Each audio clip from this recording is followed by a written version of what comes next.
Greetings everyone and welcome to another special Halloween closer look.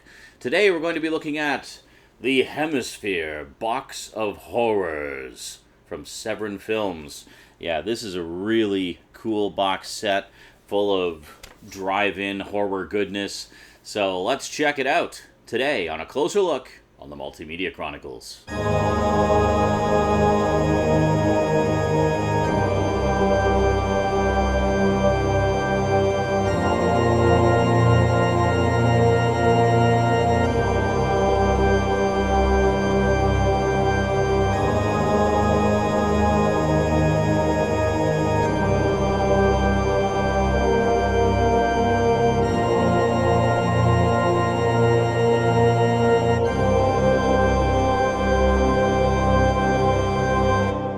Welcome back. So, how I got this box set into my possession is a bit of a roundabout tale. About a week before I ordered it on Amazon, I was talking to Skinslip about a particular movie, one called The Torture Chamber of Dr. Sadism, which I used to have on VHS many years ago under one of its alternate titles, Castle of the Walking Dead. Now, this was just a bargain basement El Cheapo LP mode VHS release from Interglobal Video, which was a label that specialized in a lot of, low-cost movie releases like that. I had a few titles from them over the years. But this one I always really liked. It was kind of a loose adaptation of Edgar Allan Poe's The Pit and the Pendulum. It starred Christopher Lee, and it was kind of my introduction to that era of gothic horror. So it always kind of was special to me, and I really wanted to get it back in the collection. So I was looking around to see if maybe, perchance, there was a Blu-ray release that I hadn't heard of. So I searched around, and it's like, no, there's just a bunch of, much like it was a bargain bin VHS, I see a bunch of bargain bin DVDs of it, and then looks like one half-decent DVD edition that's long out of print, and, it just didn't seem to be any kind of Blu-ray in sight. I just kind of put it out of my mind and then carried on with my week, and then one day I'm on Twitter, just randomly scrolling through the timeline, and I see this one tweet from Severin Films talking about the Hemisphere Box of Horrors and how if you want to get it, you better hurry because Amazon only shows they have a couple left in stock. So normally with a lot of these collector's edition releases, I just kind of like, oh, yeah, it looks like a cool set. Not really my thing, whatever. Maybe, maybe if I had the money, I'd get it, but whatever. But something about this one, I looked closely at the cover art, and I'm like, wait a minute. Does that say The Torture Chamber of Dr. Sadism? So I clicked on it, and sure enough, yes. The Torture Chamber of Dr. Sadism is in this set, on Blu-ray. In fact, the only way you can get it on Blu-ray is with this specific set, because it's actually a box set exclusive, only available in this set. So I was like, and they only have 2 left on Amazon? Oh, crap! So luckily I had the money at the time. So I went to Amazon, quickly placed an order for the set, and I was like, okay, good, I've locked it in. It's good, it should ship, in the next day or two, and all will be well and good. Now here's the thing, this is a limited numbered edition. In fact, mine is number 2638 out of 3,500. So they only produced 3,500 of these. So a couple days go by, no shipping notice from Amazon yet, but I was like, okay, whatever. Sometimes it takes a few days, no big deal. So after a couple of days, I messaged Skinslip because I thought, this would be a great one for us to watch for some of our weekly viewings. Plus, we had been talking about the movie quite a bit, and she'd never seen it before. So I was like, yeah, I should, make a mention of it. So I told Skinslip about it, and she just went to go and look at the listing and forgot that one-click ordering was active. And I get this message back saying, well, I guess I own that set now. I'm like, what do you mean? I meant to add it to my cart, but I had one-click ordering turned on, and I forgot, and, well, the order's been placed, and it's already preparing for shipping, so I can't cancel it, so better make damn sure we watch these as part of our live stream viewings. And like, okay, well, no problem, that was the plan anyway. So, yeah. So the other reason I wanted this set was because of this movie here, The Brain of Blood, which is one that I had seen many years previously. I don't remember specifically how I saw it. if maybe my girlfriend and I had rented it or something, just as an obscure horror movie to watch. I don't recall, but I know that I saw it at some point in the past. So it was a few years later, actually during the same summer vacation to Toronto that I recently just posted a whole bunch of retro episodes about. You can check those out. In fact, I think I mention it in one of the video diary episodes. I saw it again in a repeat of an old episode of Elvira's movie Macabre, except this time it was under the title The Creature's Revenge, which is one of the several alternate titles it went by. And at first I didn't realize that it was that movie, and then I'm watching and watching, and it gets to this one particular scene, specifically the big brain transplant scene, which is one of the big centerpiece moments in the movie. And I recognized it, like, wait a minute, I remember this movie. And I had no idea that it had an alternative title. Same with the Torture Chamber of Dr. Sadism. I, of course, knew it originally as Castle of the Walking Dead. And I had a TV movie and video guide by Leonard Maltin. I think it was the 1990 edition. And I knew that this was a sufficiently old movie. I was just kind of curious. I like to look up reviews, even if I didn't agree with them, just out of curiosity, to see what he said about them. And this one, I think, got like 2 stars or something. But it listed it under the title of The Torture Chamber of Dr. Sadism. So that was one of the first times I became aware that a lot of movies get marketed under different names. Now, Hemisphere was basically a small company that would do low-budget horror movies specifically for the drive-in market and such. They often filmed them on location out in the Philippines because I guess it was cheaper, and then they would usually sell them as double features to drive-ins. So The Torture Chamber of Dr. Sadism, I think, was originally an A title, meaning like the feature title, and then there would be something else packaged with it. So then later they would re-release a lot of older movies under different titles, or sometimes they would retitle them because certain titles may be considered too lurid for certain markets. For example, when Skinslip and I did our live viewing of The Torture Chamber of Dr. Sadism, I wasn't able to put the title of the movie in the title of the stream because the term sadism is banned on Twitch. So I went with the alternate title of Castle of the Walking Dead. Here on YouTube, you can find that live stream under the correct title. And the movie itself on the Blu-ray has the correct title, but it's actually taken from one of the alternate titled prints, or it's very confusing. There's not a lot of prints that survive of this movie, and I think that's one of the reasons it was included as a bonus disc instead of sold on its own, because the print quality is not that great. It was basically taken from a couple of 16mm prints owned by private collectors, and then the best bits of both were used to assemble a complete print for the Blu-ray. No idea what happened to the original masters. Apparently they're gone. But, so it's quite frankly a miracle we're able to see this at all, let alone on Blu-ray. So, so I really wanted this set for that one, and then also for Brain of Blood, which I didn't even realize it was that movie, and I certainly didn't know that they were both from the same company. So that was like a double nostalgia reason for me to get the set. Brain of Blood, because it was kind of my introduction to drive-in schlocky horror movies, and then Torture Chamber of Dr. Sadism, because it was one I had on VHS back in the Selkirk days, and it's kind of a trigger for a lot of happy memories back then. And it was also kind of my introduction to Gothic horror and Christopher Lee's appearance in a lot of Poe adaptations and things like that. So, anyway, back to my Amazon order. I'm waiting and waiting for it to be shipped, and almost a week goes by, and there's just no sign of it. So I contact customer service on Amazon and say, like, hey, what's up with this order? And they're like, oh, it's okay, just it needed to go to from one of our other warehouses because of your location and blah, blah, blah. Just basically blowing smoke up my ass. So essentially, the bottom line was, just keep waiting, it will send it eventually. Keep waiting, waiting, waiting. Meanwhile, Skinslip sends me a picture saying, hey, Sean, look. And Skinslip's order has been shipped and is on its way. I'm like, what the hell? I check mine, it's still sitting there, ordered, not shipped yet. So I keep checking every day, still no update, still no update, still no update. Skinslip gets her set and is holding it in her hand saying, look, Sean, look what I got. And I'm just like, fuck you.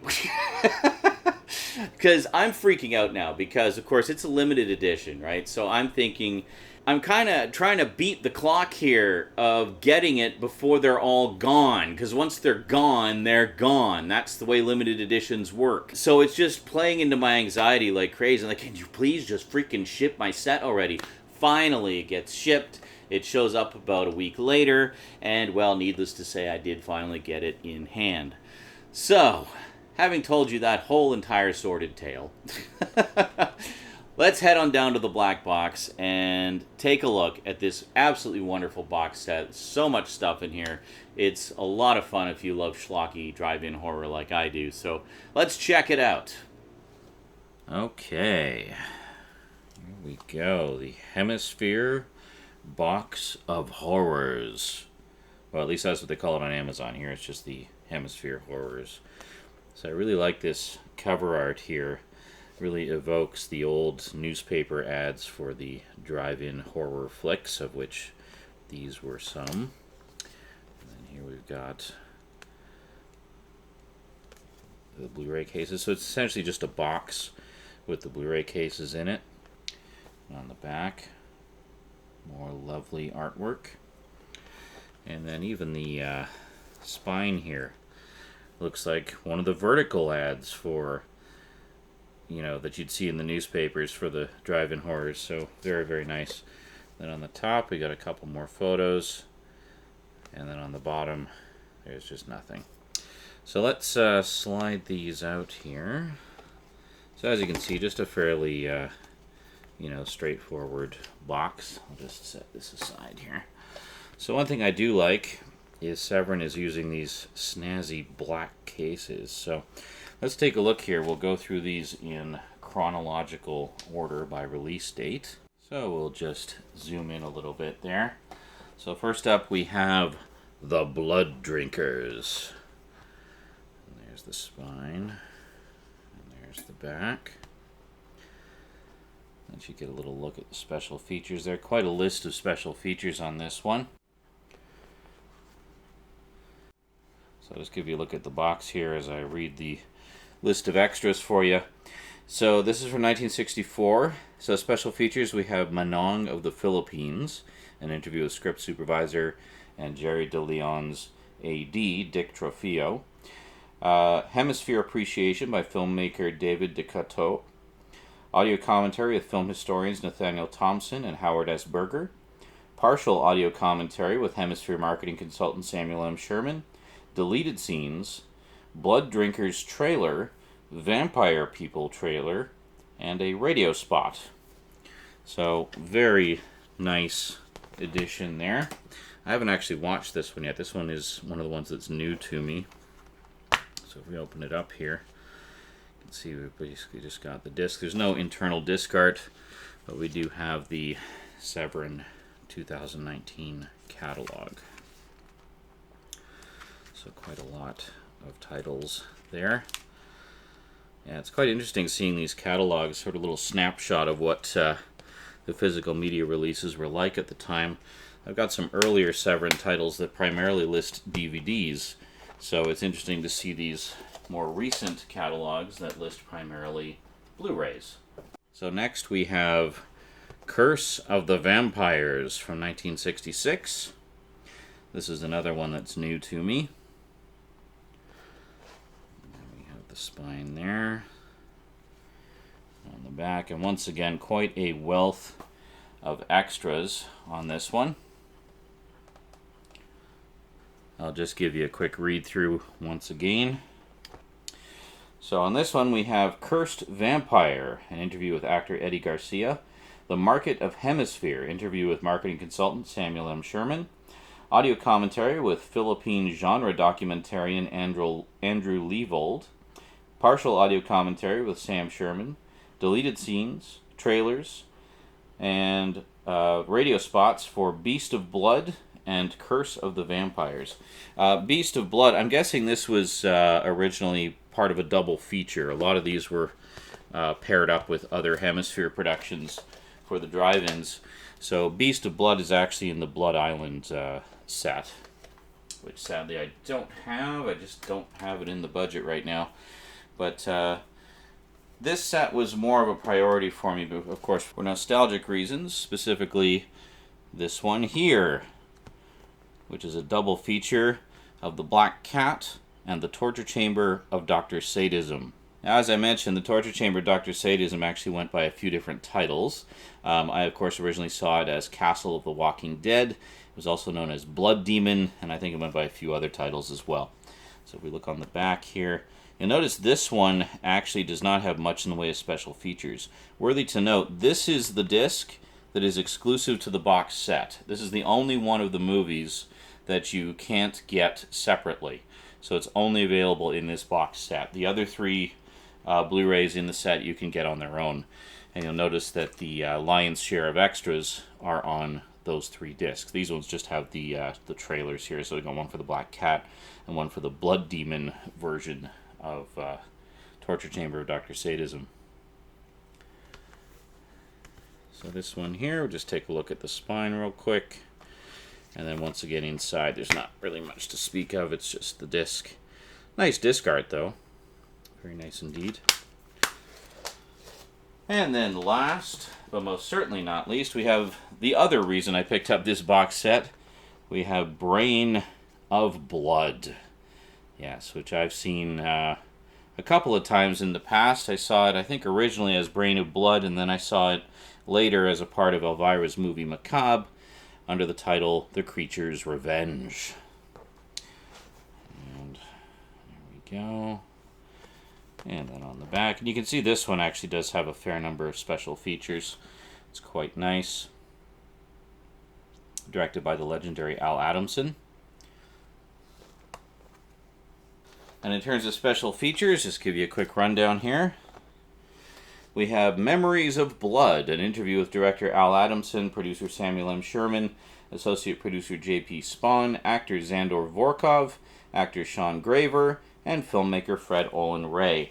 And partial audio commentary with producer co-writer Samuel M. Sherman, trailer, and radio spot. Now I should mention the Memories of Blood featurette is actually just some additional scenes from a much larger documentary that Severin is putting out all about the life and films of Al Adamson. So it's just kind of the segments that they have from that larger documentary specifically pertaining to the Brain of Blood. So there we go. And this one is from 1971. This is the most recent one. Then the Black Cat is 1966. Torture Chamber Dr. Sadism is 1967. So I just like to have all these more or less in chronological order. So there we go. The Hemisphere Box of Horrors. And there you go. So I'm sure you'll agree, quite a nice deluxe set there. Now, for those of you who want to add this to your collection, I will include Amazon links in the description, as always. I'll include links both to the box set, even though it's a limited edition. It may or may not be out of print by the time you're seeing this. I don't know. We'll see. But I'll also include links to the 3 movies that are available individually, because they're the ones that have all the extras, as I mentioned. As we saw in the closer look there, the bonus disc of The Black Cat and the Torture Chamber of Dr. Sadism, the only extras on there are the trailers for those 2 movies. All the other extras in the set, all the stuff about Hemisphere and all the behind-the-scenes stuff is on the other 3 movies. So on the off chance that you can't get the box set anymore, at least you can get the other 3. So anyway, I'll include links for everything in the description, so you'll be able to get most, if not all of it, into your collection if this is of interest to you. Alrighty, well, that was a long one, but a lot to cover, and it's a pretty freaking cool set, I gotta say. Alrighty, have yourselves a wonderful day or night, and I will see you next time. Until then, thanks very much for watching. Big thanks to my Patreon sponsors. Be sure to catch me on Twitch. I stream just about every day, and I'll see you next time. Until then, sayonara.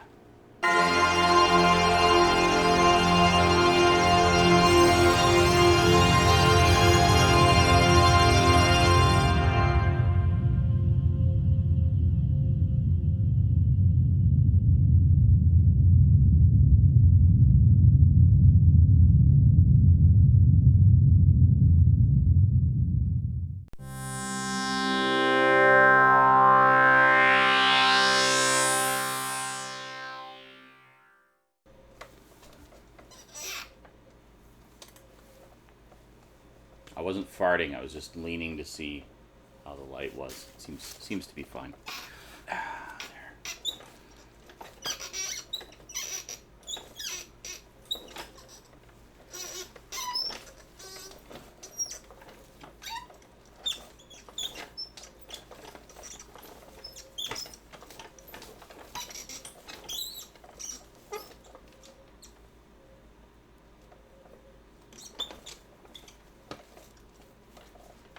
I'm right on the grid line between the thirds over on the left of the screen.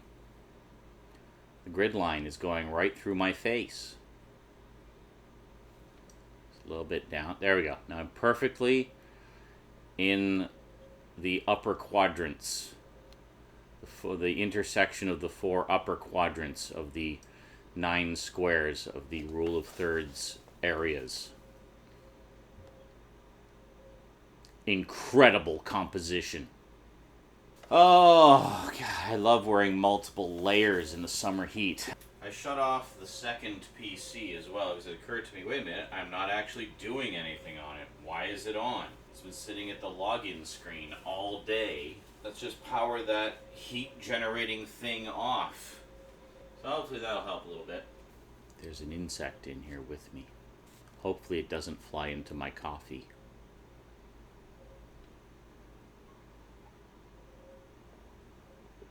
Living dangerously, not looking to see if there's an insect in it. There wasn't. I already drank it. Welcome back. Now, how I ended up getting my hands on this set is a really boring story. So why don't I tell you about it in excruciating detail? I'll just keep babbling until you all stop the video and go watch something more interesting. Welcome back. So, how I found out about this set was a bit of a roundabout way of finding out about this set. Then I found out about it, and I got it. The end. Told you it was a boring story. I just spit right into the light. That's great. And then I looked into it. Fuck off, fly. I saw you. I think you're being all stealthy, but you're a fucking fly. I completely forgot. I have a ceiling fan. I hate how they wobble like that. I'm always afraid they're going to drop on my head. It's not blowing. Do we need to reverse direction? Here we go. Okay. It wasn't blowing, it was sucking. Thanks. Thanks, Stout. Thank you for feeding directly into my very specific anxiety about ceiling fans. Thank you so much. Oh, this is nice. It's dropping. Right in my face. There's 3 speeds and 2 directions, so the fan can sort of blow down into the room or pull up, where it, like, I guess pulls the hot air up. It does appear the microphone is picking up. Well, that's the thing, is it will... Now, here's the other thing I was thinking. See what you guys think of this idea. And this would help to cover up ambient sound like that, is to have some subtle ambient sound in the background during these segments. Like maybe some wind and some low-key music. I'd do something on the keyboard. And some dungeon-y sounds in the background. Not like loud and obnoxious, but just, in the background for added mood. If I do that, I would cover that up. But also add a little extra production value, I think, to the video. And most importantly, it's not making the background flap in the wind. Alright, well, let's leave that on then. Boy, I feel like such a dunce. Like, God, I wish I had more fans. Ceiling fan right there. I'm just sitting here directly under this gigantic fan, boiling to death. I wish there was something I could do about it. It's like those guys out on a sunny day, squinting in the sun, wearing a baseball cap backwards. It's like, if only there was something I could have on my head maybe that would help to reduce the glare from the sun in my eyes all the time.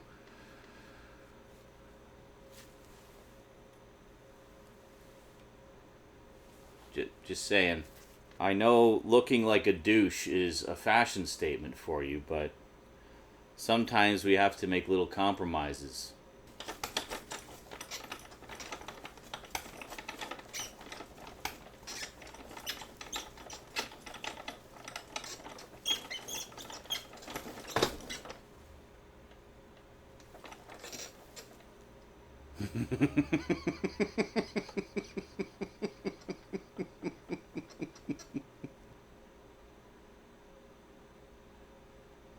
Welcome back, everybody.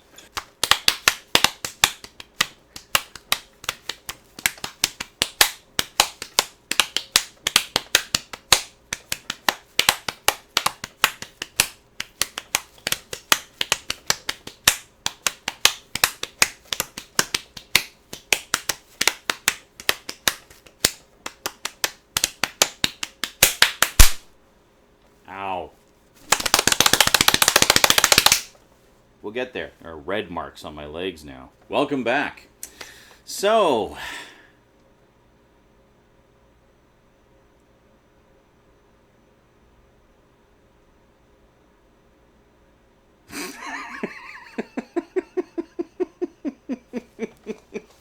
I decided to tell Skinslip about the set. It's like, hey, Skinslip, guess what? Look what I just found. And she was like, oh my god, you're kidding. Well, I have to get that set too. Or no, that's not what Skinslip said at all. You know, I mean, for example, when Skinslip and I actually did our live viewing of the Torture Chamber of Dr. Sadism, I wasn't... Which is a double feature of The Black Cat and the Torture Chamber of Dr. Sadism. And, of course, the Torture Chamber of Dr... say sadism, because it's British to say sadist, not sadist.